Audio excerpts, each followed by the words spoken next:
If the studio does win a bunch of Emmys, what do you think that'll say about where Hollywood's at in terms of its reflection on itself at the moment? I say this as an enormous fan of that program, but I think if the studio sweeps the Emmys, it exemplifies everything fundamentally wrong with this award show, everything fundamentally wrong with Hollywood, and why, quite frankly, no one cares about the Emmys.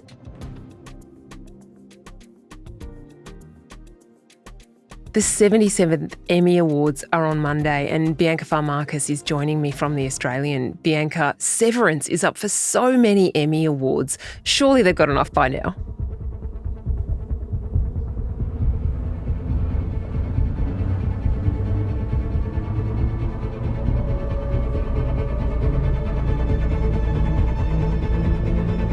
I often feel that working in news, we're exposed to so much sadness and hardship in the world that the last thing I want from my entertainment is dystopia.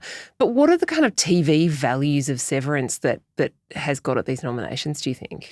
It has, from all kind of public anecdotes, I don't think this is necessarily an industry thing, but the fact that it's come from Ben Stiller has come is quite a shock to a lot of viewers who are used to, the Zoolander antics and the comedy stylings of him for years and years. But he has shaped up, particularly with this television show, to be one of the most bona fide and solid sort of directors and producers.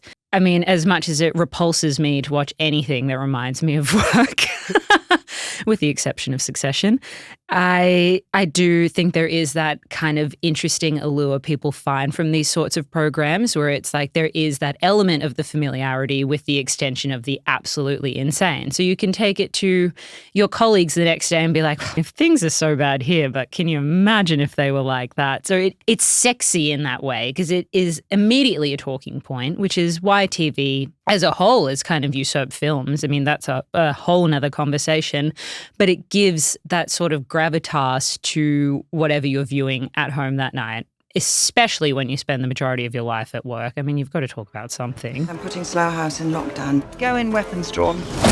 If this is an on-the-spot performance review, I have to tell you, I am absolutely killing it right now. Speaking of workplace dramas, the worst boss who's ever been on TV is up for an Emmy, and that's Gary Oldman playing the super spy Jackson Lamb in Slow Horses. He's, of course, a disgraced MI6 super spy who's running the MI6 Duds unit, exiled from their main office and amazingly solving a whole lot of international espionage crimes along the way of being very funny. You knew that was going to happen, didn't you? Gary Oldman farts a lot. He drinks way too much. But he's kind of the film actor, isn't he? Now he's on TV. Is this a moment where TV really has taken over from film as the destination for the best actors? Definitely. I mean, that sort of started to take place in the mid-2010s. There was this really massive push from these glorified film stars moving onto the small screen. And it kind of came as a shock at the time, but now it's starting to make sense given, the money and the production value that you can put into these programs. I will firmly say, as a lifelong lover of Gary Oldman, this is the role he was born to play, quite possibly also a summation of every character he's ever had and what I assume is his personality in a complimentary way. Yeah, I don't think he's wearing a fat suit. No, not at all. I think he really enjoyed smoking a lot of durries, drinking a lot of whiskey and eating a lot of, greasy kebabs to get that shape. Absolutely. And what's not to love with that? I mean, from the man who played Sid Vicious to Winston Churchill, you now get him in Slow Horses and you think, bang, that is the Venn diagram of who I assume Gary Oldman is. But it's interesting, the sort of breeding ground television has sprung up for these high-profile actors because it did have that reputation, right? And the Emmys carries that reputation of it's just not as important as a film. Now, I think, particularly in this digitalized economy and this sort of attention deficit economy, production companies have caught on to the fact that they need to actually look after their audience, which means they need these programs that are as impressive technically as a film and do have that beauty and that allure to them or that kind of mystique in the way that they're cultivated. but they're more gripping. You can walk into a cinema, you can watch something for an hour and a half, or more likely 2.5 hours with the runtime of some of these programs at the moment. Or you can spend a weekend binging a program that is going to absolutely hook you, give you 47 talking points you can repeat to 5 different friendship groups, which is what I do. They're also a lot more clever at kind of engaging those online communities. So fans of films obviously have places like Letterboxd where they can leave a comment or a sarcastic review and rejoice at what their fellow film buffs thought of. TV groups have Twitter threads, Reddit threads, and it does give you that sort of breadth of I'm still watching with people and I do have people to argue with or gossip with or hate watch with, as we've seen with And Just Like That. The woman realized she was not alone. She was on her own. As audiences have kind of stepped away from linear TV, we're all watching at 7:30 p.m. on a Sunday night to see whatever, or we're waiting for the movie of the week to be shown on a Saturday evening. I think there was an idea that would be the end of the water cooler conversation where everybody's watching something all at the same time.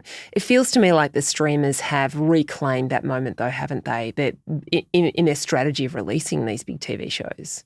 Where we would have kind of scheduled conversational sessions off the back of whatever we read in those paper TV guides and tuned into. Now we have a form of community hysteria. So you see immediately this is in the top 10 shows of the week. This is released on Netflix. If you haven't seen it, you definitely have a friend that has who will then force you to see it. I think we saw that most particularly this year with Adolescence, which is up for less than shows like Severance. But it is clearly a very strong front runner. Do you know a girl called Katie Leonard? Yeah? Describe each other as friends then. Is she dead then? Okay, I want you to solve a mystery for me. The Bear, which is about the kind of sad sack antics of Chef Carmen Berzatto trying to deal with the death of his brother and take over the family restaurant. That's a finalist in Outstanding Comedy Series.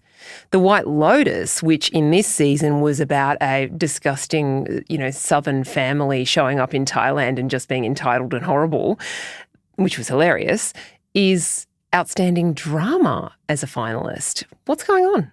This is one of the most long-held conundrums since those shows started. I don't know what moron does the genre categorizing. Every year there is a conversation and a rigorous debate online as to why The Bear is a comedy and The White Lotus is a drama when they're very clearly the opposite. From what I know about the voting and the selection process it is very smart in the sense that they will clearly win those categories every single time. And it's subsequently been the case. Like we've seen sweeps for the Bears come left, right and center since it started. I always come back to the fact that Jennifer Coolidge finally got her dues with an acting Emmy and then gave a speech with comedic antics that have rivaled absolutely anything The Bear has ever put into its script. Not to say it's not funny at some times, but you think 30 seconds worth of her mumbling versus 4 seasons of a show that's classified as a comedy. You have to really start to wonder about these things. And wait, hold on one thing. Wait, hold on. Okay.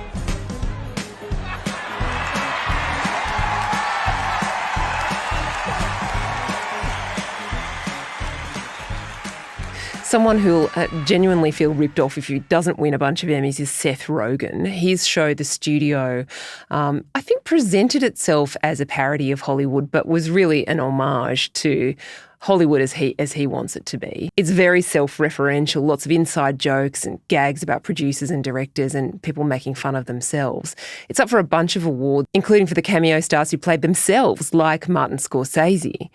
If The Studio does win a bunch of Emmys, what do you think that'll say about where Hollywood's at in terms of its reflection on itself at the moment? I say this as an enormous fan of that program, but I think if The Studio sweeps the Emmys, it exemplifies everything fundamentally wrong with this award show, everything fundamentally wrong with Hollywood, and why, quite frankly, no one cares about the Emmys. The fact that it has been nominated for 23 Emmys with multiple actors in the same category to me, quite frankly, is a disgrace. And it just shows the complete irrelevance of this program.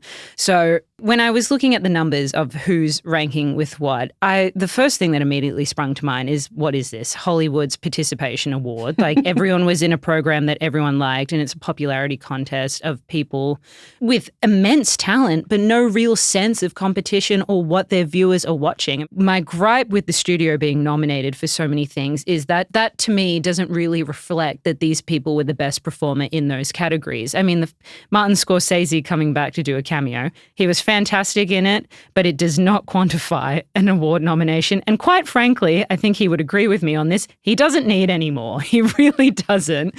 The viewing numbers over the past 6 years have had very minimal peaks in increasing. They've basically slumped perpetually since 2018. And now we're seeing things like the current nomination list come out where basically you can kind of toss a coin and figure out who's going to win what. It's not interesting. And to me, it represents you scratch my back, I'll scratch yours in the industry with no kind of recognition of who they're making this show for. One fun thing about these award ceremonies is the red carpet. Last year I thought it was a lot less fun because Ozempic had arrived and suddenly everybody weighed 40 kilos. What do you think we're going to see this year? Will you be watching, and is it going to be for the red carpet or the awards itself? I will absolutely only be watching the Emmys for the red carpet itself. There are some very unique stars that I actually think do deserve their due. So Ayo Edebiri is one of them. She directed one of the episodes of The Bear season 4 this year. And it was a masterclass in kind of deconstructing how race and poverty impacts your status in America. I think that's a very, very important conversation, particularly when you look at the global state of affairs now. I can't wait to see Stephen Graham in any way, shape or form. I hope he doesn't skip the red carpet because I can imagine him just not really caring about it. One thing I am curious to see with this Emmys is there has been, a bit of a murder spree when it comes to comedy. We're even seeing that with the choice of host this year, Nate Bargatze, who's was considered a couple of years ago a bit of a mid-tier comedian, but shot to prominence. And he is also widely regarded in the industry as a safe pair of hands. So you're not going to get, Ricky Gervais at the Golden Globes offending everyone.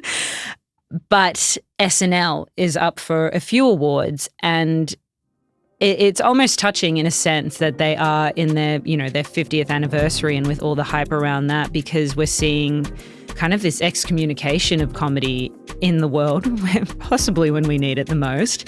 But also I wonder if that will be kind of a statement for the Emmys to turn around and be like, you know what, we do support our late night comedians. We do support these people who do take risks, and ultimately whether, they confront subject matter and possibly polarize audiences, their ultimate goal is to make people laugh. And we're going to back that with this season. Bianca, thank you very much. Thank you.